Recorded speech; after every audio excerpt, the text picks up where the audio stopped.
Bienvenidos a Colombia Antigua.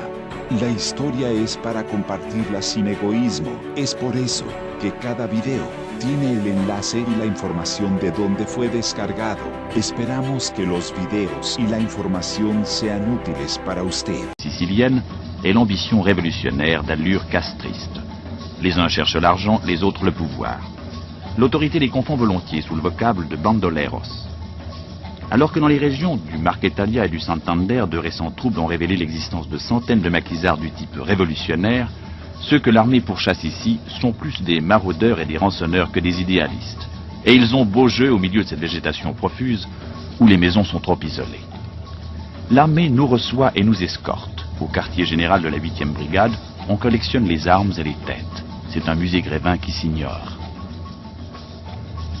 Ce tableau montre l'année de l'installation de la brigade, l'année 70. Oui. Et montre le principal bandit qui est dans la juridiction de la brigade. Tous ces morts, tous bandits. Et le principal des bandits, c'est Chispas, Teófilo Rojas Barón, avec effectifs 42. 42 hommes, oui. C'est le moulage de ces bandits qui est tombé pour la troupe dans l'année 63. Oui. 63. Combien de victimes a fait Chispas? Victimes en total de... Dites seulement en espagnol, dites en espagnol, je traduirai. 600. 600. 600. 600 victimes. 600 victimes. Oui. Et alors, vous avez fait le moulage de Chispas aussitôt après l'avoir capturé et tué. Capturé et tombé pour la troupe. Oui.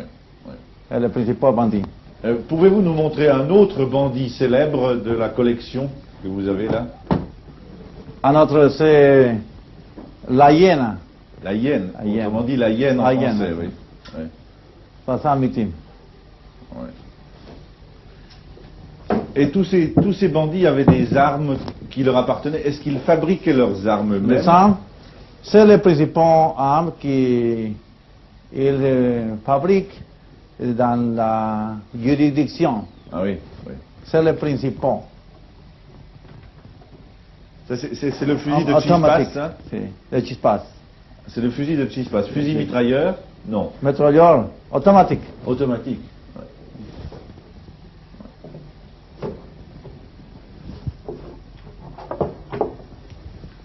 Alors maintenant, il reste 2 chefs dans la région. 2 chefs de la région. Vous espérez arriver à les capturer prochainement? Nous espérons tomber avec la troupe en petit temps. Ah oui. Et après? Après, ce sera fini? Et après, la paix est fermée. Rétablie. À ces tableaux de chasse, la 8e brigade ajoute en toute sérénité de funèbres statistiques. Elle a dénombré 369 morts, dont 93 bandits pour les 10 premiers mois de 1964. En janvier 1965, les comptables de la brigade ont déjà additionné 24 morts, dont 10 bandits. Les cadavres ne perdent pas leur couleur politique, puisque parmi ces 10 bandits, on a enregistré 2 conservateurs et 4 libéraux. Un visage, autant dire une cible mouvante, parmi tant d'autres. L'affiche est désormais classée. El Evangelico a été tué le jour de notre arrivée.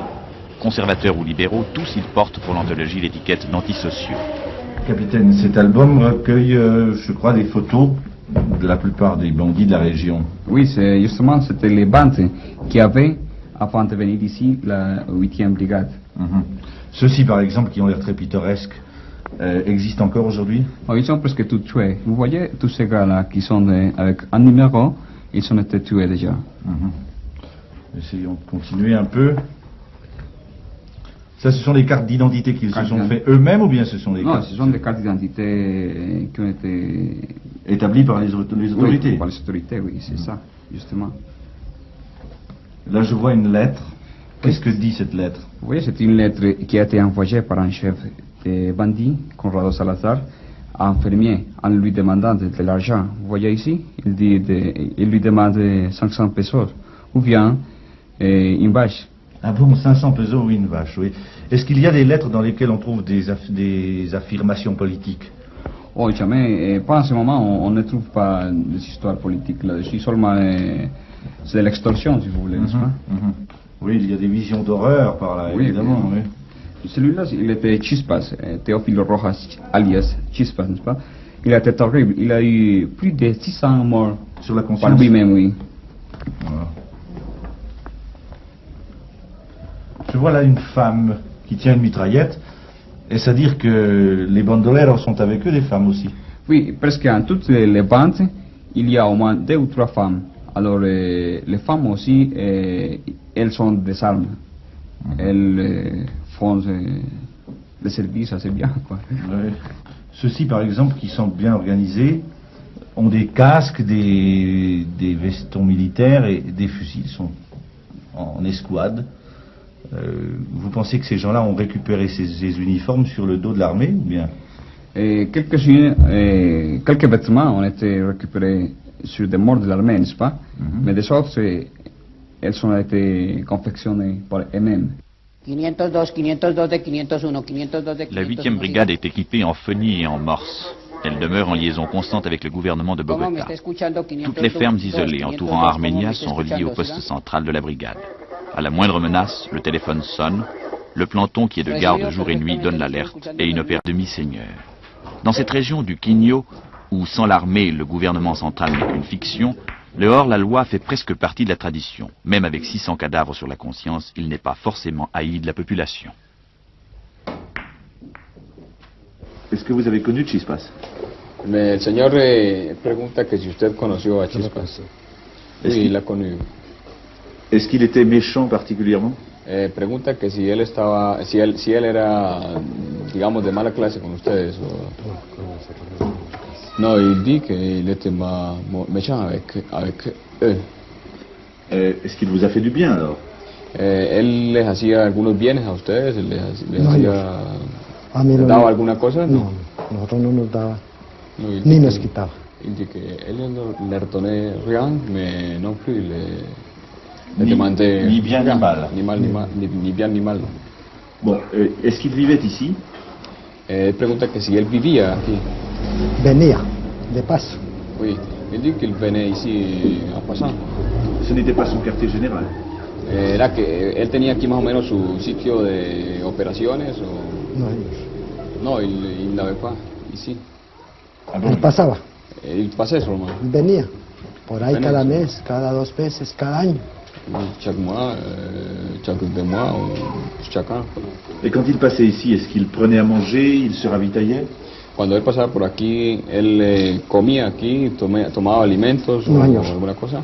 Señor, aquí nos llegó por ahí un tinto. Très peu, quoi, un petit café et tout. Avez-vous regretté qu'il soit mort? Pregunta que si usted lamenta pues que le haya sido muerto. No, señor. No, il ne regrette pas.